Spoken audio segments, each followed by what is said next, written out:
সূর্যকে ঘিরে এর চারদিকে গ্রহ, উপগ্রহ, গ্রহাণুপুঞ্জ ও ধূমকেতু নিয়ে যে জগৎ তাকে সৌরজগৎ বলে। সৌরজগতের কেন্দ্রে রয়েছে সূর্য, আর সূর্যকে প্রদক্ষিণ করছে গ্রহ ও উপগ্রহ। সৌরজগতের গ্রহগুলোর মধ্যে রয়েছে বুধ, শুক্র, পৃথিবী, মঙ্গল, বৃহস্পতি, শনি, ইউরেনাস ইত্যাদি।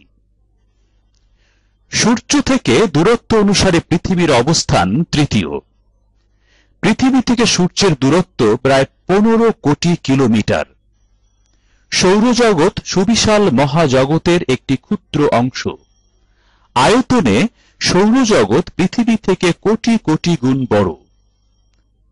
সূর্যের ব্যাস প্রায় 13,84,000 কিলোমিটার। এটি একটি বেশ বড় আকারের উত্তপ্ত আগুনের গোলক। সূর্য পৃথিবী থেকে 13 লক্ষ গুণ বড়। আমাদের পৃথিবী ও অন্যান্য গ্রহ এবং উপগ্রহের তাপের প্রধান উৎস সূর্য। সূর্যের উপরিভাগের উষ্ণতা 57,000 ডিগ্রি সেলসিয়াস।